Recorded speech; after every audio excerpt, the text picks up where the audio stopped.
এই জন্য আমাদেরকে মাদ্রাসা তৈরি করা খুব জরুরি। সবাই যদি আমরা শরীর থাকি আমরা সবাই জান্নাতি হতে পারবো আলহামদুলিল্লাহ। এই জন্য আগে যারা উদ্যোগ নিয়েছিলেন, 2-3 বছর আগে মাহফিল করেছিলেন, তারা এই চেষ্টাটা করেছিলেন। ওনাদের এটাকে মাদ্রাসা করার পরিকল্পনা ছিল, সেই হিসাবে ওনারা মাদ্রাসার জন্য কালেকশন করেছেন। কালেকশন যা পেয়েছেন নগদ কিছু পেয়েছেন, আর সব বাকি ছিল। কাজ ধরলেই হয়তো টাকা সব পেয়ে যেতেন। এখনো ইনশাল্লাহ নেই, ওনারা যাতে ঠিকমতো হিসাবটা দিয়ে দেন, এই জন্য আমরা আজকে এখানে দাঁড়িয়েছি। ওনাদের কাছ থেকে সঠিকভাবে হিসাবটা পাওয়া গেলে আমরা ইনশাল্লাহ এই পবিত্র রমজান মাস থেকেই মাদ্রাসা কাজ মাদ্রাসা তৈরি করার কাজ ইনশাল্লাহ শুরু করতে পারবো। আমাদের মুরব্বীরা, আমাদের মেম্বার সাহেব সহ সবাই এই বিষয়ে অবগত। আল্লাহ তাআলা যেন আমাদেরকে মাদ্রাসা করার, মাদ্রাসার সাথে যুক্ত থাকার, মাদ্রাসায় সহযোগিতা করার তৌফিক আমাদের সবাইকে দান করেন। আল্লাহ তাআলা আমাদেরকে তৌফিক দিন। রাহমাতুল্লাহি ওয়া বারাকাতুহু। আজকে আসলে আমাদের যে কর্মসূচি আমরা পালন করছি, আমাদের এই আশারিয়ারচর গ্রামের মানুষের দীর্ঘদিনের একটি আকাঙ্ক্ষা ছিল আমাদের গ্রামে একটি মাদ্রাসা প্রতিষ্ঠিত করা।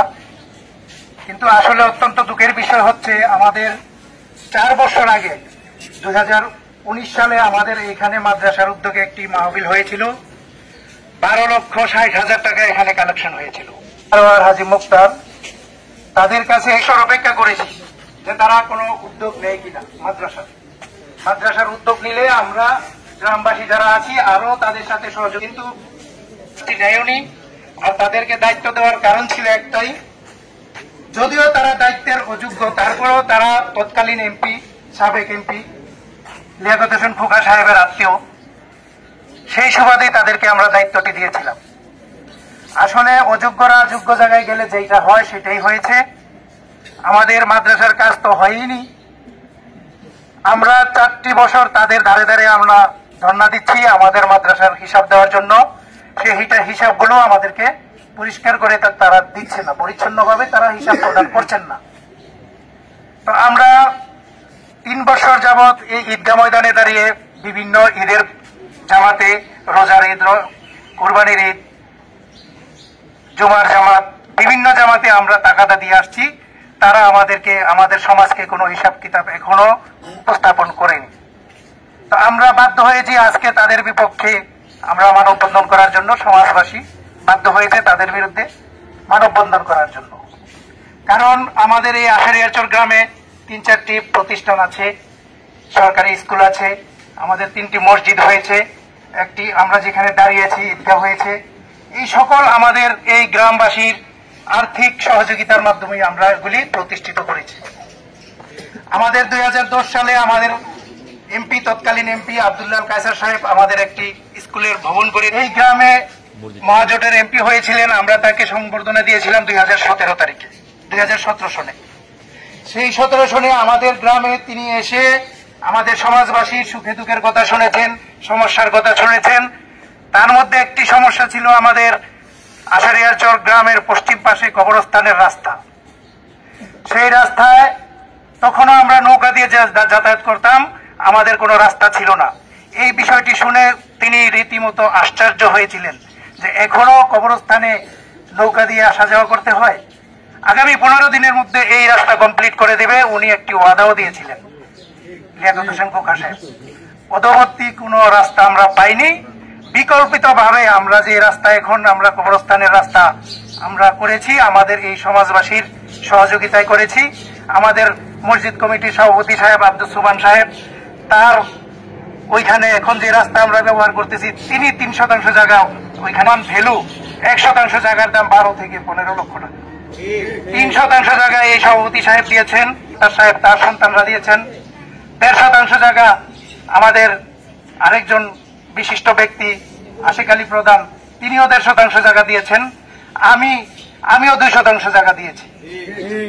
আজকে আমাদের সেই রাস্তা হয়েছে, সেই রাস্তা দিয়ে আমরা যোগাযোগ করছি। আমাদের এমপি খোকা সাহেব এই রাস্তা আমাদের করে দিতে পারেননি, তার আত্মীয়রা সেই কাজগুলি করেনি। সেই জন্য আপনারা হয়তো দেখবেন গত নির্বাচনে, এই যে কিছুদিন আগে যে নির্বাচন গিয়েছে, তার মধ্যে সোনারগাঁয়ের মধ্যে সবচেয়ে বড় ডুবি আমাদের কেন্দ্রে হয়েছে, যে এখানে লিয়াকত হোসেন খোকা মাত্র 34টি ভোট পেয়েছে। তার এগেনস্টে 1150 ভোট পেয়েছে আমাদের আব্দুল্লাহ আল কায়সার এমপি সাহেব। তো আমরা ব্যক্তিগত জেলাসির কারণে আমরা তাদের বিরোধিতা করছি না। আজকে আমরা সমাজের জন্য আমরা তাদের বিরুদ্ধে কথা বলতে হচ্ছে। তাদের সাথে আমাদের ব্যক্তিগত কোনো আক্রোশ নেই, তাদের সাথে আমাদের ব্যক্তিগত কোনো রেশারিশ নেই। আমরা চাই এই সমাজের যে হিসাব করে আমাদের সমাজে দিয়ে দেন, তা না হলে আগ্রহ হারিয়ে ফেলবে। কারণ পরিচ্ছন্ন হিসাব না থাকলে সমাজের মানুষ দিয়ে আর্থিকভাবে সহযোগিতা করতে চাবে না। সাংবাদিক ভাইরা আছেন, আমরা আপনাদের মাধ্যমে চাই যে আপনারা এই বিষয়টি আপনারা তুলে ধরেন, আমরা আমাদের এই সমাজবাসী যাতে এই হিসাব কিতাবগুলো পরিচ্ছন্নভাবে পেয়ে যাই। আজকে এই মানববন্ধনের মাধ্যমে আমরা হাতে নিয়েছি সেটি হলো না আমরা আইনানুগভাবে তাদের বিরুদ্ধে ব্যবস্থায় যাব। আমরা একটি স্মারকলিপি প্রস্তুত করেছি। আজকে বন্ধের দিন, শুক্রবার শনিবার বন্ধের দিন। আমরা ইনশাআল্লাহ এই সমাজের কিছু মুরব্বীদেরকে নিয়ে আমরা উপজেলা নির্বাহী কর্মকর্তা বরাবর সেই স্মারকলিপি পেশ করব। আইনগতভাবে তাদেরকে আমরা এই হিসাব দাখিলের জন্য বাধ্য করব। বক্তব্য